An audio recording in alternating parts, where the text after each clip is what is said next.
the equilibrium mode to rebase mode.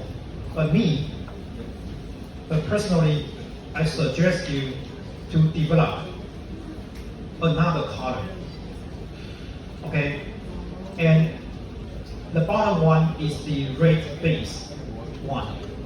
The middle one is the equilibrium one. So that when you execute the simulation, you will always have a basis to compare. You got my point? We comparing the result, right? Like how to validate whether my rate base is correct with the equilibrium. We comparing the result of the stream, right? Okay.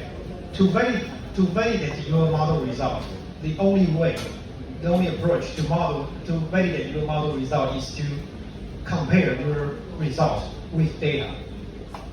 You are not going to validate.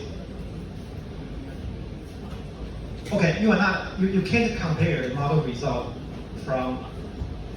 Okay, we can't judge if the result is validated or not unless we compare the result with data, with the actual data, the column data.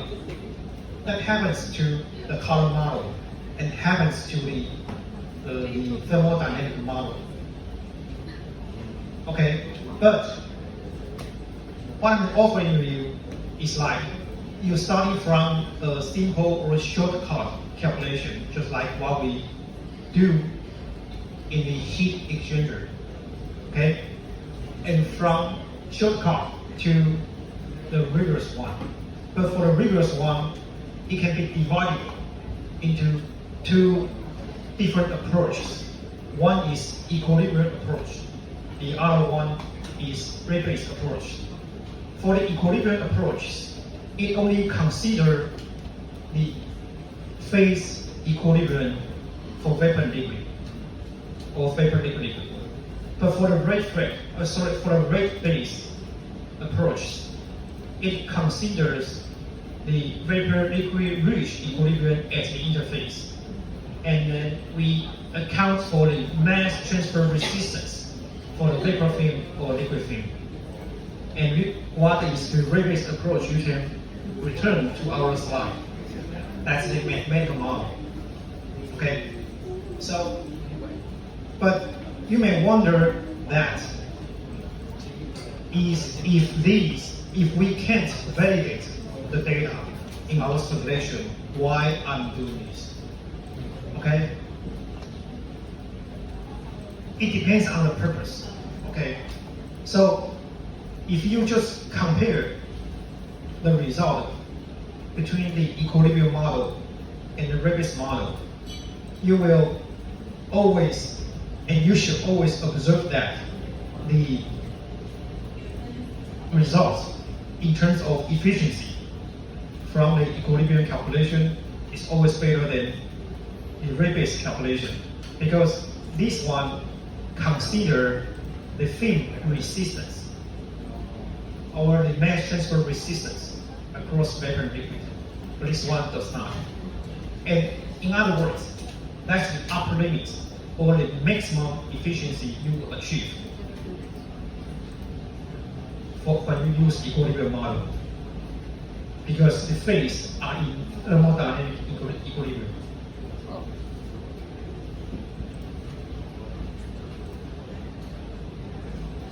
Okay. No. So the efficiency means that probably the heat duty that works there, or the amount that going up. Or what's the definition of the efficiency? Yeah, the difference between the in and outlet. Or different. Yeah. And also it happens to the heat duty. If, for example, if this column, the rate-based calculation needs to achieve the same efficiencies as the equilibrium calculation, because this one is considered account for the mass transfer resistance, so you need to provide more packing or more duty, etc.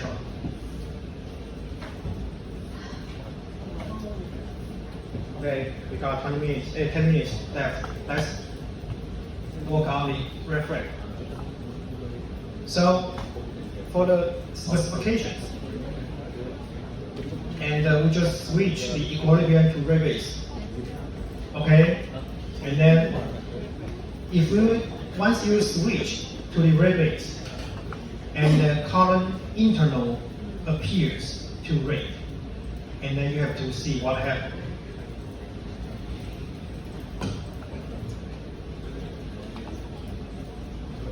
Okay, so for the sections here, that's the place you need to dealing with. Okay, so yes. Okay, do you remember that we have 10 stages, 10 equilibrium stages? So the first stage is the condenser. The bottom one is that stage is the reboiler. So we start from second to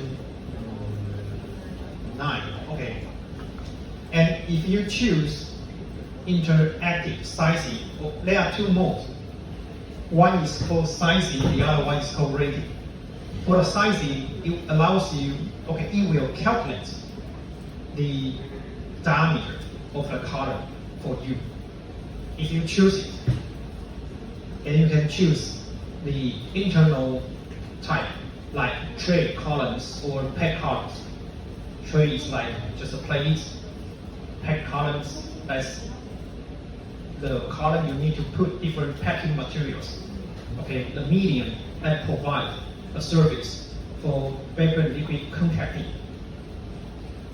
Okay, assume that we stay with the tray column, and the tray type you can choose any of the type. Okay, and then on the right hand side, it shows you the diameter of the tray, and then the tray spacing or section pack height. They estimate for you, and you can use these as the basis. Okay, just like the DSTW as the basis.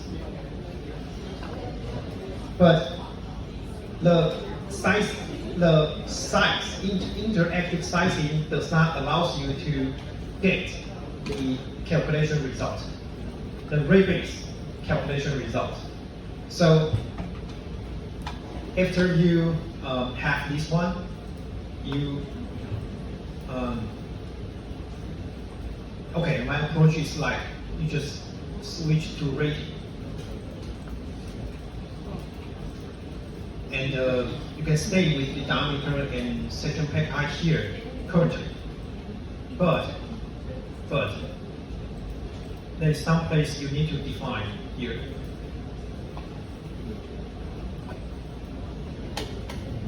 Okay, now there's no place we need to define for the tray column because that's all default saying. And indeed, I'm not familiar with them. Okay. But if you go to the rate base setup,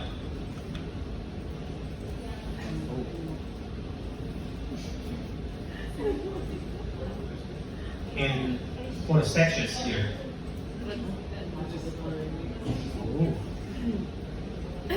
okay, so for the sections here, it appears in red, and you need to click rate base calculations. And there is some tuning factors here in which you can just leave it. And that's the interfacial area factor and heat transfer factor or liquid mass transfer coefficients or vapor mass transfer coefficients. That's basically the K, L, K, G, and A. Okay? From your unit operation test group. You can just stay with these. But I need to mention some important features about the rate base calculation. For the liquid film or vapor film, you can have different calculation approaches. They are basically ignore film consider film reactions or discretize film. So if you ignore film for both vapor and liquid phase, I believe the result will be similar or identical to the equilibrium model result. I didn't check it, but that's my guess. But at least you should choose consider film for both vapor and liquid, because that allows you to calculate the gas side, liquid side mass transfer coefficient. That's where the mass transfer resistance comes from. Okay. If your system involve chemical reactions and the reactions majorly take place in the film, you should choose film reactions. And then for the reactions, for the process in which the reaction rate is very fast, you should discretize the film into multiple segments. So you should choose the discretized film. Okay.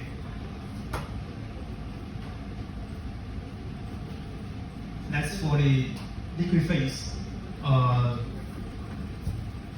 film resistance calculations. And then